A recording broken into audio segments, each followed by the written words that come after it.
2021 онд нүүдээ нээсэн 4-р эмнэлгийн үйл ажиллагаа зогсоод хүрээд байна.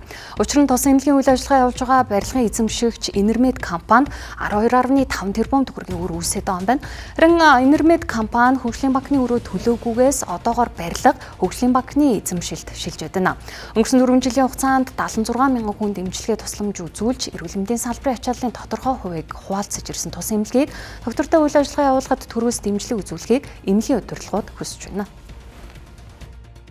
Улсын хурлын гишүүн асан бэлэгтийн үүсгэн байгуулсан хувьцаа эзэмшдэг Ачлал Трейд компани 300 ортой эмнэлгийн барилгын зохицуулбар байгуулах төслийг хэрэгжүүлэх хүрээнд Enermed компаниг үүсгэн байгуулж засгийн газрын дэргэдэх хөгжлийн банкнаас 2017 оны 10 дугаар сарын 3-ны өдөр 15 сая Америк долларын зээл авч 2019 онд эмнэлгийн барилгыг ашиглалтанд оруулсан байдаг. За ингээд 2021 оны 4 дугаар сарын 2-нд 4 дугаар эмнэлэг хязгаарлагдмал хариуцлагатай компанитай үл хөдлөх хөрөнгийн түрээсийн гэрээ байгуулсан. За гэвч үүнээс хойш түрээсээ төлөвлөгөө явж ирсэн тул 2024 оны 4 дугаар сарын 1-нд гэрээ цуцлагдсан байна. За харин үүнээс хойш байраа суллахгүйн дээр тус барилгын 2 давхрыг 3 дахь этгээдэд түрээслүүлэх гэрээ байгуулж Enermed эмнэлгийг нүүлгэн оруулсан нь бусдыг хуурам эхэлж заллах үйлдэл гэж компани зүгээс барилгыг суллахыг шаардаж эмнэлгийн гадна чагссан юм а.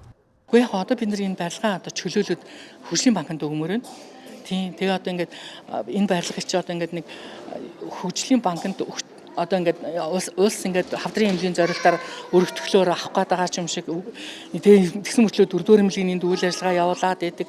Гэтэл бидний зүгээс ихэд одоо энэ барилгаа чөлөөлөд ямар ч байсан хөгжлийн банкнд өгөхтэй байна гэж ойлгож байгаа байхгүй. Интернеттэй болонгууд ярилцаад маах одоо мөнгө төгрөг аваад ингээ үйл ажиллагаа явуулаад ингээ дуусч одоо маах мөнгө төгрөг авъя гэх тэмхт энэ эмнэлгээс нөгөө нэг түрээсээ төлбөрөөр авч болохоор маах төлж чадахгүй байна. Маах одоо хөгжлийн банкн дээр хүртэл одоо ингээ нэг юугаа алдчихлаа ингээ барилгаа ингээ эдний түрээсээ төлөхгүй байгаа учраас маах ингээд асуудалтай байна гэдэг. Тэгээд аргагүй ирэхэнд одоо бүр ингээд өөртөө хурж ирж ингээд тэмцэж юм яаж мөнгө төгрөг гаргаж байгаа. Яахгүй бол яд чинь барилгаа ирвээ суллаад яаж суулж өгөөч гэдэг юм дээр л ярилцж байна. Нийслэлийн шүүхийн шийдвэр гүйцэтгэх газраас 2024 оны 5 дугаар сарын 10-ны өдөр эд хөрөнгийн битүүмжлэх тухай тогтоол, 2024 оны 8 дугаар сарын 27-ны өдөр эд хөрөнгө хураах тухай тогтоол гаргаснаар 4-р эмнэлгийн барилга хөгжлийн банкны нэр дээр шилжсэн. За харин 4-р эмнэлэг хязгаарлагдмал хариуцлагатай компани удирдлагаас тодруулахад одоо 2 дахь удаага тендер нэвж байгаа тэр тендертэй хөгжлийн банк тэр асуудлаа шийдээ тендертэй ороод шалгараад за одоо 4-р эмнэлэг гараад яваа гэх юм бол бид нар эндээс юмудаа аваад очиж байгаа гараад чөлөөлөд явахаас өөр аргагүй. За тэгээд тэр түрээсийн төлбөр, үр төлбөр янз бүрийн юмнуудаа бид нар угаасаа төлнө. Төлгөө илэрхийлж байгаа. Нэг ч удаа уцаас салгаж алгуулсан юм байхгүй. Олдохгүй байгаа юм байхгүй. Байнгын ярьж байгаа, уулзж байгаа, бэлэгдгүйтэй, тэр минь дуурваатай. Тийм ээ. Тэгж яхад одоо энэ хийж байгаа өнөөдрийн энэ үйлдэл нь бол би ойлгохгүй байгаа. Ямар зорилгоор ингэж байгаа. Инглигээд бидний үйл ажиллагаа доголдууллаа гэдэг аль аль талдаа л хүндрэл учруулна гэхээс биш те.